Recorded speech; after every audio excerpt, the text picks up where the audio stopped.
Aloha, namaste. This is Alexis Cox with Radha Home Yoga, and I'm here to bring you your full moon forecast for this Tuesday, the 19th of February. The full moon is going to be at 7:53 a.m. Pacific Standard Time, and we're going to see the moon inside a real Leo. So this is the sign of the lion. It's the sign of the king and the queens and all the power and leadership and authority that we might possess in this world. With the sun recently moved into sidereal Aquarius, we see that our power and our authority is coming from a place of social good and the bigger picture, what we can create, what systems, what paradigms, what new inventions or ways of moving forward in the world we can promote or create or invent for all of mankind, for all of humanity. When the moon is across from the sun and the full moon, what we're seeing is reflection. So it's sort of it's like the apex of a cycle.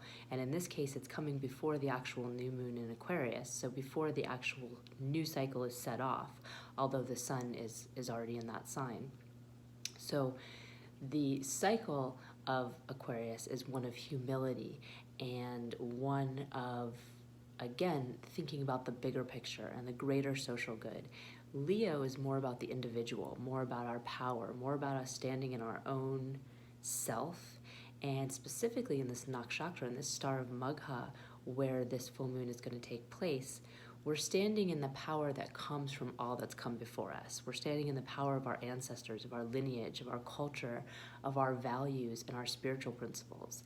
Magha is ruled by the Petries, who are the ancestral fathers of all of mankind. They're our collective lineage, and they represent a sense within us of cultural purity and of maintaining the past and bringing it forward into the future. A good king or queen would tap into what has been already, would know what their predecessors had done, and would know what the lineage called for. And that lineage would be connected to source. It would be connected to God. This is true not just in the Vedic culture, but in many cultures. In the Hawaiian culture, the kings were called ali'i, and they were literally a bridge to the gods. They were like in part godlike, and when one died, that was a bridge, a connection to spirit that was lost. So each of us has that in us. Each of us has a place in our life where we're Leo-like, a place where we are the kings and queens of our own domain. Depending on your rising sign, this will be a different area of your life. And when you're standing in that power, when you're standing in your own authority, and it's coming from a connection to your spiritual self, to your beliefs, to your predecessors, your ancestors, and not necessarily just your culture, your specific ancestry in this human form, but perhaps your spiritual ancestry or the lineage of which you practice and believe in. When you're standing strong in that, then you have a lot more power because you're rooted to something, you're grounded to something. You're not just floating in the air, being bold. Your boldness is attached to a past, a history, and a reality and a truth.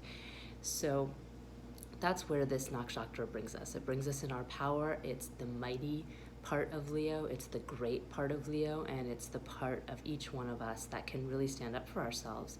And also perhaps whatever it is we haven't been saying, whatever it is we haven't been standing up for, in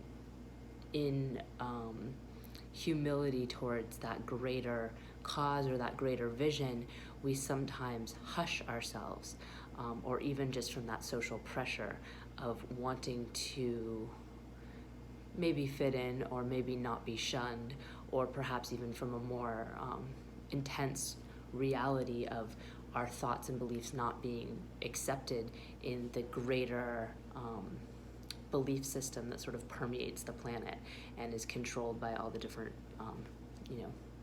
forces and powers that be. So this is a time to stand up, it's a time to step into our power, and it's a time to really connect to what we believe and what has been done already, what's been done before us, and really know what our truth is. We've had Saturn in Jupiter sign of Sagittarius for a while now, for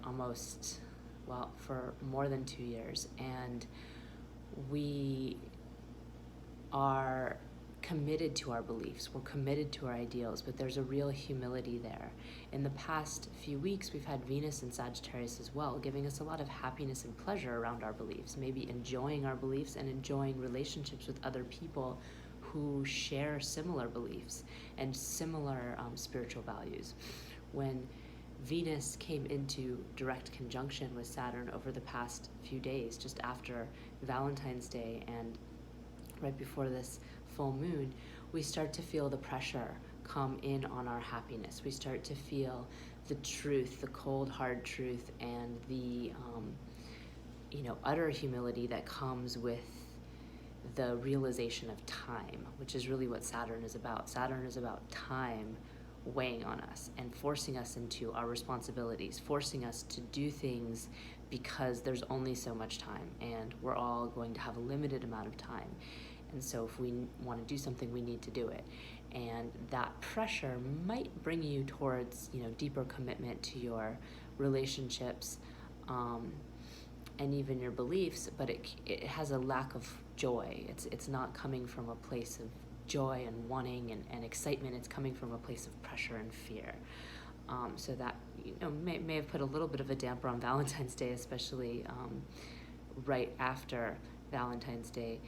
But what it really is showing us is the reality of things that we tend to paint with rosy colored glasses. We tend to, especially in a relationship, really want to hold each other up to these ideals and these standards.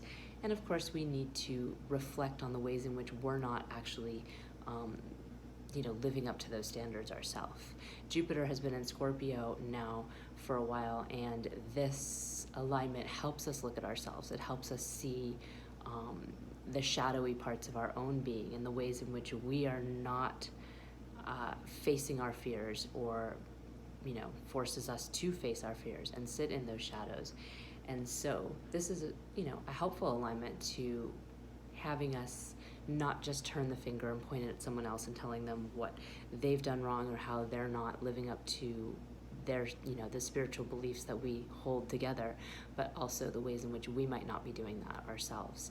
So a lot of maybe reality for a time when we want just fun and pleasure, but the reality can go forward and move us into much more solid relationships, much more real relationships, and not just romantic relationships, but in our relationships with any other adults, where we have mutual needs on the table. We can have more boundaries and more truth in our discourse, and that's really a key to a solid and healthy relationship with another person.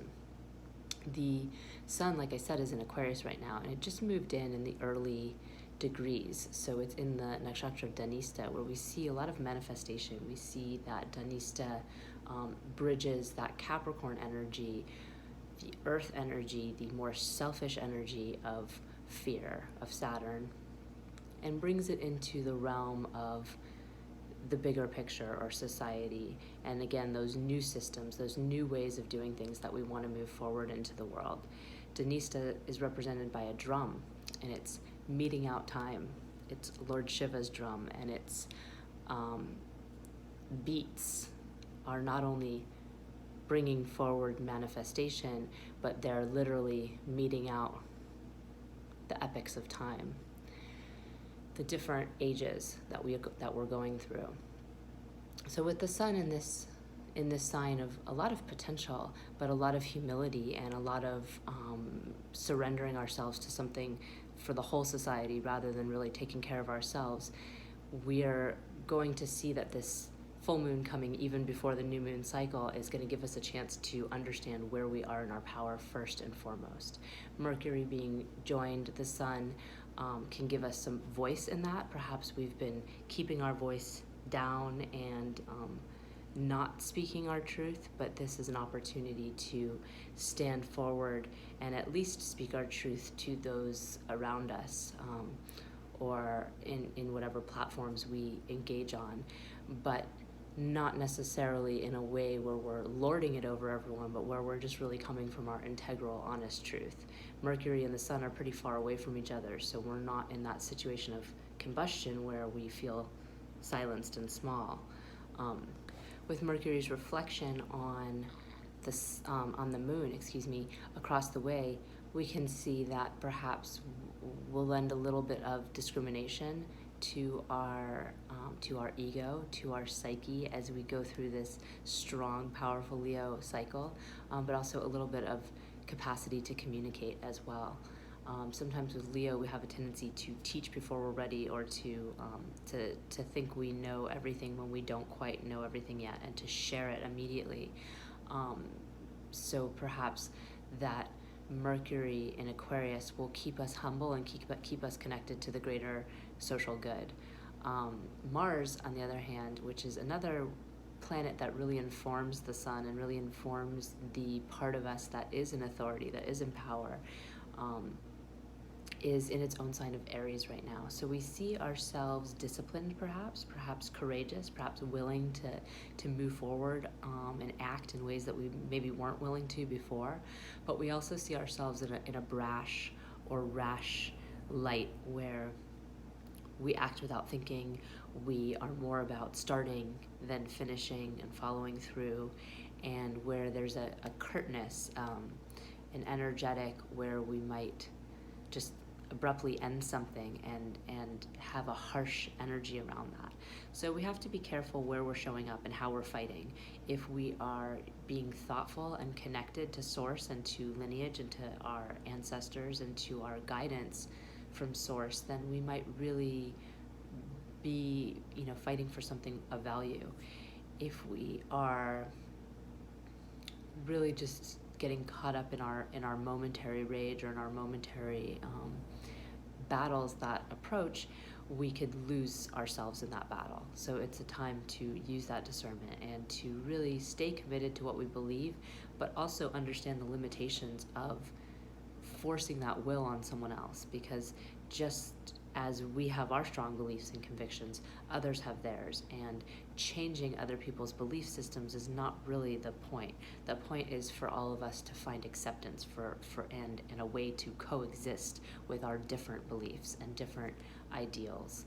So that is the goal with our action and with our words and with our power.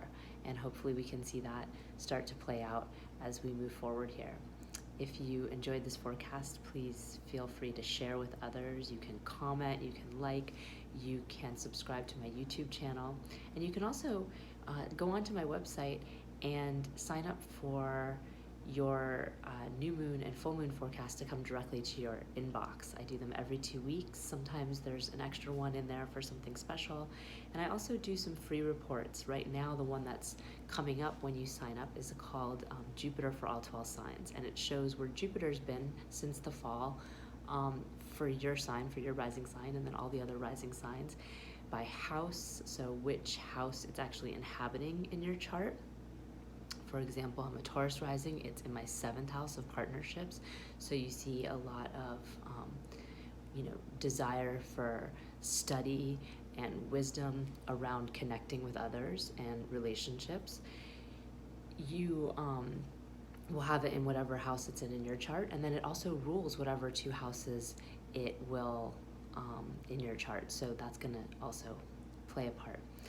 Once the nodal axis, Rahu the north node, Ketu the south node, move out of their current axis that they've been in for the last year and a half, we're going to see that shift in March, and I'm going to do a report on that too. So stay tuned and plug in if you'd like.